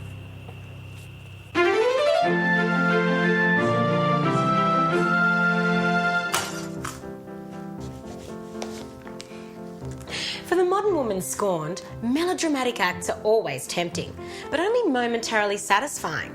Pining, sobbing and binging are just so unattractive, and such a waste of time that could be better spent planning revenge. Revenge is so empowering. When you've been unaccountably Dear Janed, why not strike back by taking aim where he's most sensitive, his wallet. Hello, Larson. No, don't speak. I'll be brief. Look, I need to come round this evening to pick up my belongings and to return your keys. Yes. And I'd prefer it if you weren't there. I just don't think I'm ready to see you right now. Once inside, head straight for his study and access his internet connection settings. Most national service providers give you a local phone number to dial up your nearest access point, so that every time you log on, it'll cost you no more than a local call. However, these access points are nationwide, and you may select a more remote one. So, simply change his local default phone number to one interstate. Now, every time you're tempted to think about him going about his life sans you, well, at least you know his newfound freedom will be costing him around 70 cents a minute. If she broke up with me, it's her fault, so I might as well, ruin her life so she can never date another bloke ever again. I have had guys come up to my house, break into my house and come up with guns and also machetes, threatening to kill me. You'd get the prank calls or the crank calls 5 times a day, 6 times a day, brick through your window, obsessive calls to your home, which really upsets your parents living at home also. She tried to tell everyone that I was sleeping with her best friend, but then I told everyone that she actually masturbated. You know what I mean? And, yeah. Well, Sigourney, I know we say it each week, but my word, we certainly do receive a lot of mail, don't we? I know, Dr. Rudy, so much so that it's really starting to back up. And from looking at these letters, some people have problems that need urgent attention. Now have a listen to this problem from Jay Gavaskar of Tempe. He or she writes, each week you refer to the amount of problems contained in your mailbag, but seldom seem to have the time to fix any of them.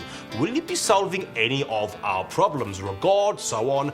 Well, Jay, the answer to your question is yes. Of course, we want to help all average Australians as much as possible.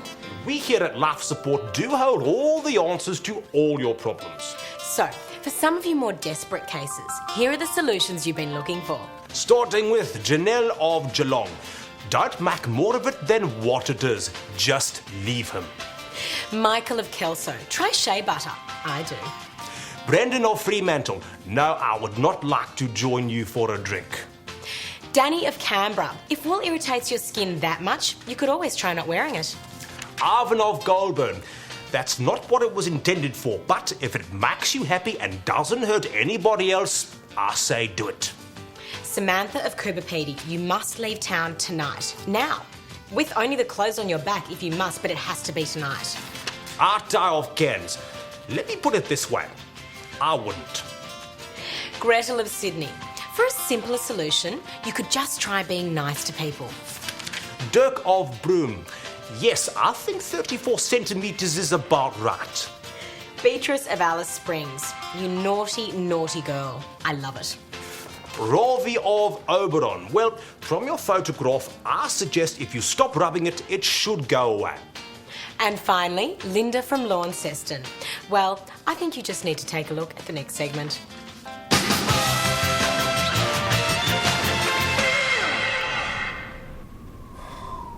Don't you hate it when you wake up in the middle of the night because you got to go to the toilet? I mean, you're busting to go, but you don't want to get out of bed because it's so cold.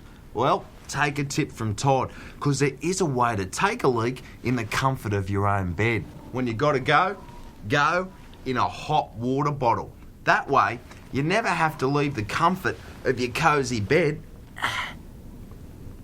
When you're finished, just screw the lid back on tightly and keep your bed and body warmer till morning. And that's all there is to it. An environmentally responsible way to strain the potatoes and keep warm in the middle of a cold winter's night. Oh, yeah.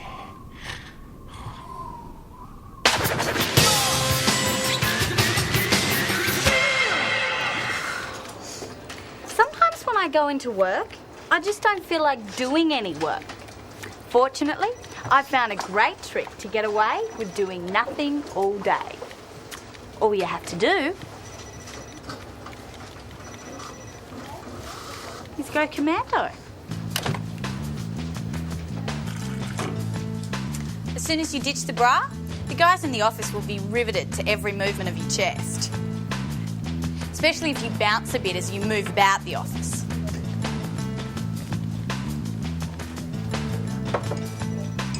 Oh, hi Klaus. Can I do anything for you?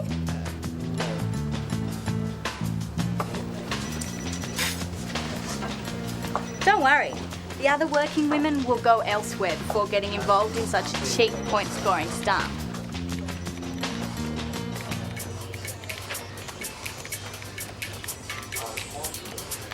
And finally, when your boss finds out what's going on, he's not going to ask you to put your bra back on, because then he'd have to acknowledge that he noticed you took it off. And if he did that, you could sue him for sexual harassment. And that's all there is to it. When you give your bra the day off, you can take the day off yourself. Because when you go commando, no one will notice if you don't do a stroke of work all day. See ya. Well, everyone, I hate to be the bearer of bad news, but here we are at the end of another show. No, I simply can't believe it. And I hope we've made your lives just that little bit better. And make sure you join us next week for our final show for Series 2. Yeah, that's right, because we may have a few surprises in store for you. Oh, don't worry, we definitely do. And it means you only have 7 days left to send us your cure queries. Until then, you Australians be good to one another. And in in the meantime, why not learn to play an ethnic instrument? And always remember, we're here for you. Good night, Australia.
G'day. After a hard day's work, there's nothing sweeter than a relaxing massage to soothe the tensions and worries that are part of daily working life. But it's not always possible to get a massage at home, and massage parlours are seedy. It's hard to find one that actually gives you a massage. So tonight, I'm going to show you how to build your very own home massage device. Simply buy a couple of old washing machines. I picked these up through the trading post for only $25 each. Now, there's no need to hook these babies up to a water supply, but you will have to hook all of them up to the same power board. Then simply set all the machines to spin and put the mattress on top of the machines.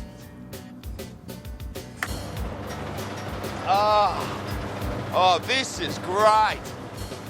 Now, you can vary the intensity of the vibrations by placing heavier clothes in the machines. For a more intensive ride, simply unbalance the loads. And now, when your special lady friend comes over, start the cycle from the very beginning and let it build up to the spin. And I can promise it'll feel like the earth really did move. Oh.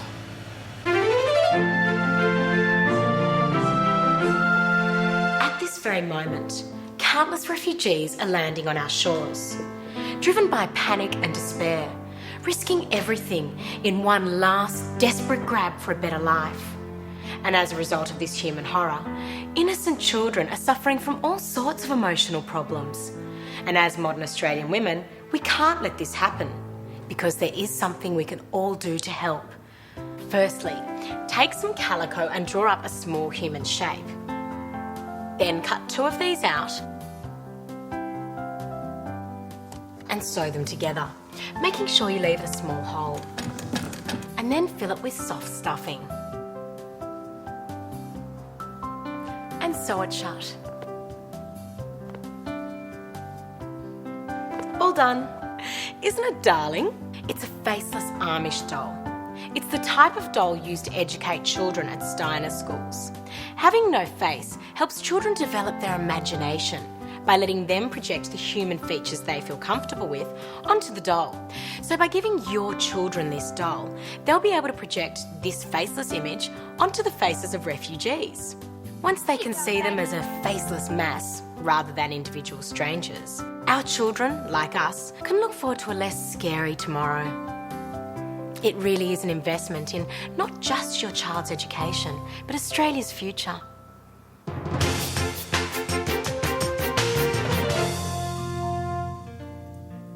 Amber, for God's sake, stop slouching and sit up straight. You too, Kieran.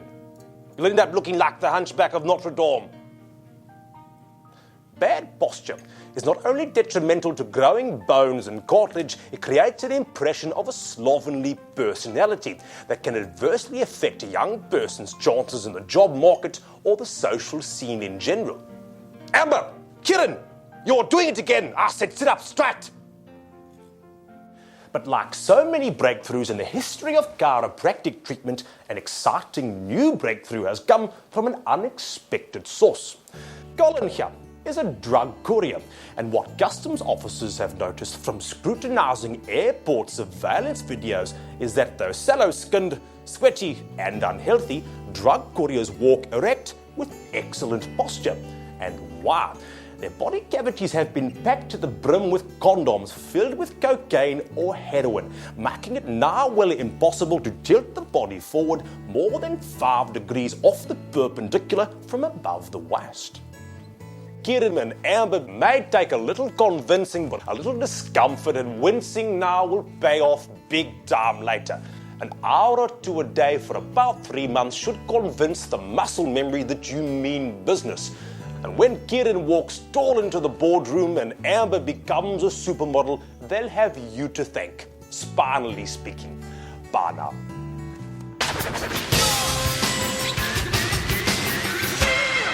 If you're a mum who wants to get back into the workforce without the guilt of leaving your infant in an impersonal creche environment, the answer, as always, is on the street. It's called busking. Now, the public are sick to the back teeth with mimes, didgeridoo players and poncy little brats playing violins and flutes. But you have a natural gift, breastfeeding. As any Hollywood mogul will tell you, tits never hurt a show. Because this is fairly cutting-edge stuff, it might take a while for the public to cotton on to what's going on. You may need to make it clear that you're working in the busking genre. So, I've chosen a statue of the Madonna and Child. Just be careful to keep the silver paint away from the actual nipple area, as it is highly toxic. And sick as we are as a society, we're not yet prepared to pay good money to see a dead baby.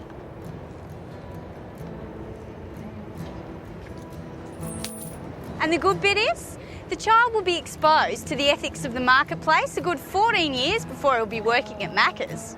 How character forming can that be? See ya. No, I don't think it's acceptable. I don't think it's very hygienic too, and it's not very nice with someone sitting at another table who's not a family, who doesn't have a family, doesn't have commitments to actually be looking at something like that. If a baby's crying, then it needs to be fed, and it's only being breastfed that it needs to be fed, so I'm all for it. I think it's disgraceful, actually. I think that there is a very close bond between a mother and a child, and that should be kept between the two of them. You know, if you know you're going out for a day and that you're going to have to feed your child, make a bottle. It's like me flopping up, against the wall and go, oh, I've got to go to the toilet. It's I mean, come on, man. We're humans. We're not animals, I don't know. A breast is a breast. A penis is a penis. Same thing goes,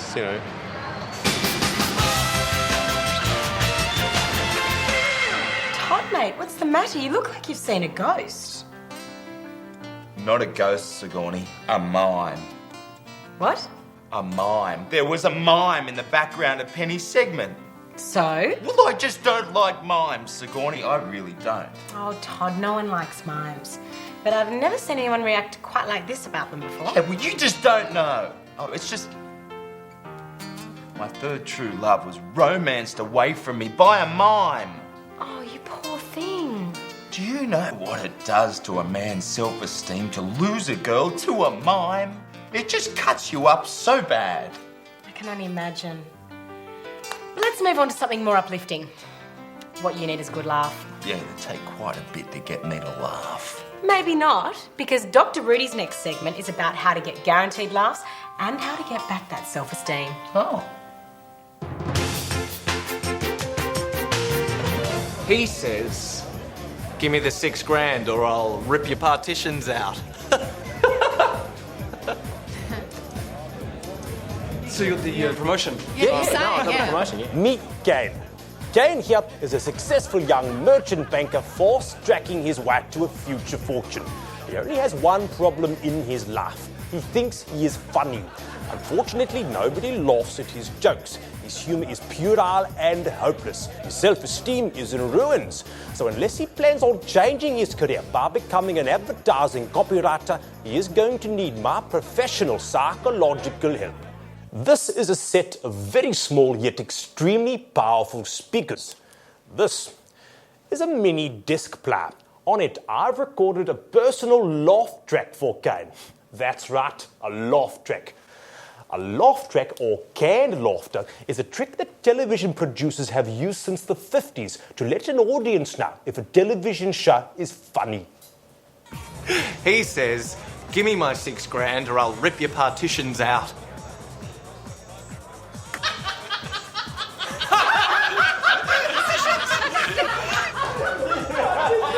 Well, look at that. Can be funny after all. 50 psychology together with 21st century technology. Another winning combination from Dr. Rudy.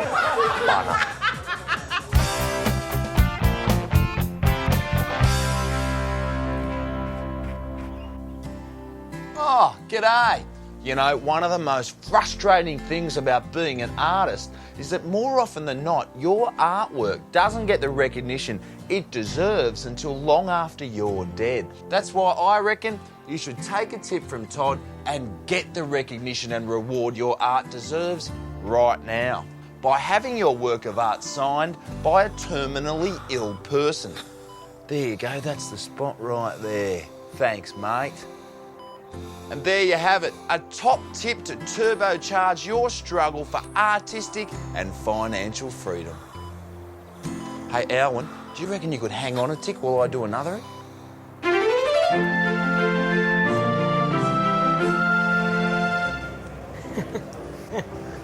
Excuse me for a minute, I'll be right back. I'll be right here waiting for you. How on earth did cigar smoking become fashionable again? A lot of the men that I mingle with think that smoking a $50 cigar that's been lit with a piece of cedar really impresses me. Well, it does, but the trouble is that cigar breath is not very inviting. And if you intend to take the relationship further at the end of the night, well, it's bad enough having to smell their bad breath without having to taste it. Thank you. So, here's what you have to do. Just severely scald your tongue. That way, your taste buds will be completely numb, so you won't be able to smell or taste anything. True, you could just ask him to use mouthwash, but that'll just make him feel self-conscious. And ladies, the end of the night is not when you want to make him feel awkward. So, what are we talking about?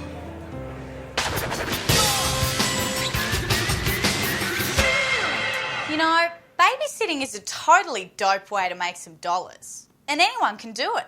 But like some of my friends reckon they couldn't handle it. What do you do with a 5-year-old? How do you keep them occupied? Well, it's all in the preparation. You see, kids just dig doing craft. So, here's a tip to help you get through those long hours of babysitting. Firstly, you'll need heaps of these. And secondly, you'll need a ton of this. Kids are so into the stupid, repetitive nature of craft. And egg cartons are perfect because they're big and easy to use. Good on you, Hi.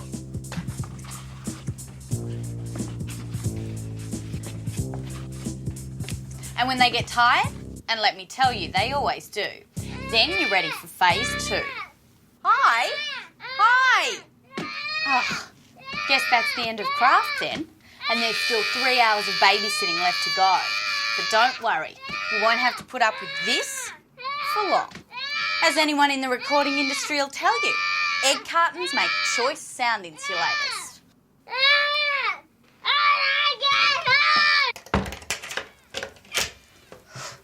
Little Hi can scream to his heart's content and the neighbours and I won't hear a thing. Oh, now the time will just fly. Oh, and it's a good idea to have an egg carton dinosaur ready to show his parents when they come to pick him up, just so they can see how well you've kept their little treasure occupied. Plus, they'll get why he's so scared of egg cartons.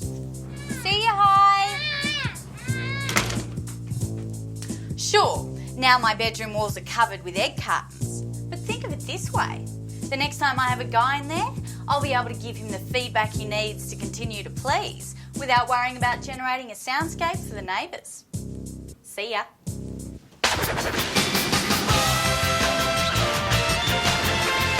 Well, Sigourney, I must say, I'm looking forward to our little break. We undertook quite a task solving the problems of the nation. Yes, we did, Dr. Rudy, but it was unbelievably rewarding work. So, what do you have planned for our time off? Oh, nothing too exciting. I'll probably take the boat up north. Oh, a lovely time to be going. And I'm seriously thinking of trying Everest again.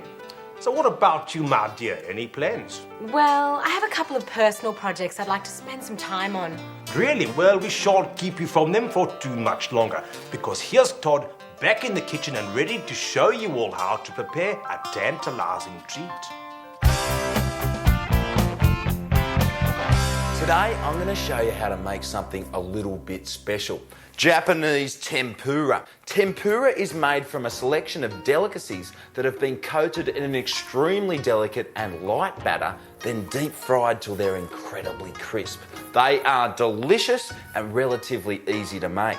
Now, tempura batter, unlike stodgy fish and chip batter, is made by mixing a bag of this with some ice cold water. Now, you can find this at any Asian specialty food store, but if you don't have one of them handy, you can whip up something almost as good with some flour, iced water and egg whites. Traditionally, tempura is made with thinly sliced vegetables or seafoods, but you can use anything you like. And since meat is so highly prized in Japan and so affordable here, I've chosen to tempura these. Just lightly coat them in the batter, letting the excess drain off, then deep fry them for 1 to 2 minutes.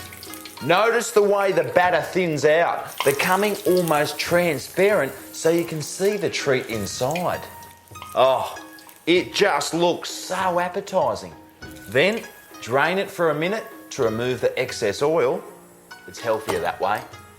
Now, to eat these, you're going to need some Japanese chopsticks. I don't know about you, but I find using two a little bit of a struggle. So I'm going to do it the Australian way and just use the one. And there you have it, a Japanese tempura treat that's easy to make and even easier to eat.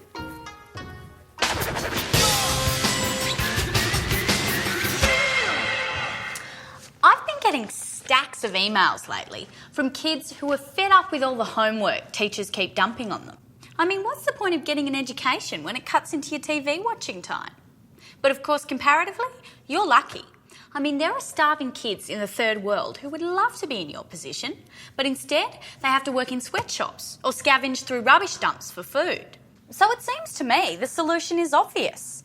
You should help these underprivileged children by outsourcing your homework. That's right. Get yourself a World Vision sponsor child and FedEx them your assignments. Be sure to include a return self-addressed envelope. And by sending them just a few assignments a day, you're allowing a starving child to live vicariously through your education. Of course, you might want to put some thought into the type of child you're sending your homework to. If you're outsourcing maths and physics, get World Vision to find you an Asian kid with glasses. If you want a child who can write a controversial general studies essay on America's sponsorship of state terrorism, find a Nicaraguan, Kurdish or Palestinian kid. It'll read uncannily like Chomsky. At the end of the day, if you have a crisis of conscience about exploiting the child, we'll just get them to invoice you. Because at 12 cents an hour, it's cheap at twice the price. See ya.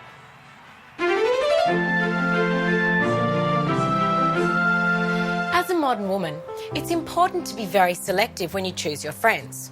After all, your friends' friends are the pool of people that you're most likely to have sex with. So, if you want a healthy sex life with men who have a healthy bank balance, then my advice is to befriend your father. It makes perfect sense. After all, your father has much more eligible friends than you do. They have money, heart conditions, and unattractive menopausal wives, making them ripe for the picking. And men that are much older are fantastically fun to reel in. Because they're so easy, there's absolutely no need to be subtle. Oh, Uncle Roberto, I'd just love to go for a ride in your big old Mercedes. Shall we? Absolutely. One of the best things about these older family men is there's plenty of room in their bigger family cars. Room you'll need to help them reassess their family values. Maybe after he's fully funded a fabulous night out. So you see, ladies, your daddy really is your best friend. I've only been socialising with mine for 2 hours and I'm already having a fabulous time. How's it? Dr. Rudy here. Men, are you married? Has your wife started to worry about your health and especially your diet? If she has, then you're in quite a predicament, because her concerns and constant nagging about what you eat will mean no more fats, no more dairy, less red meat, and far less alcohol for you. But don't worry, there is a way for you to indulge in all the things you like, whenever you like. All you have to do is learn how to cook. That's right, men. If you get in the kitchen and learn how to cook, you will be able to eat and drink anything you like. You see, your wife will be so grateful that you are relieving her burden by doing the cooking that she won't care what you are cooking. Terry here has been using this technique for quite a while now and has never been happier. And why wouldn't he be? For dinner tonight, he's made cassoulet, a classic French casserole of duck, bacon, sausage and beans cooked in goose fat. Delicious. And when he serves this to his wife, instead of chastising him for the cholesterol content of the meal, she'll simply think that making such a fine feast just for her deserves a decent bottle of wine. Maybe two. Furthermore, a good meal coupled with some excessive alcohol consumption may be just the thing to rekindle your passions, which in turn will provide you with all the exercise you'll need. Bon appetit now.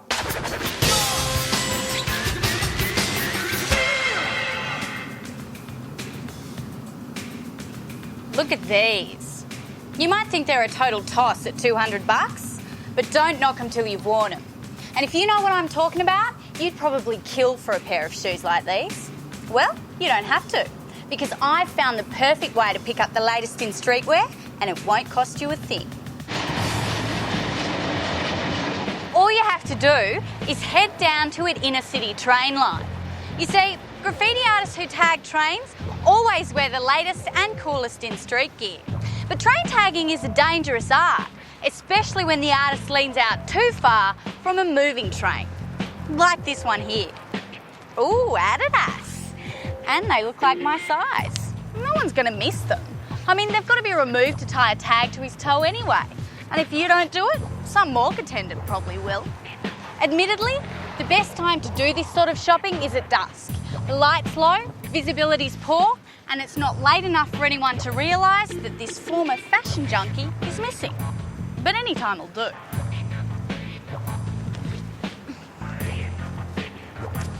They're a bit big, but some thick socks will fix that. So there you go. You don't have to kill for the latest in streetwear. You just have to know where to shop. See ya.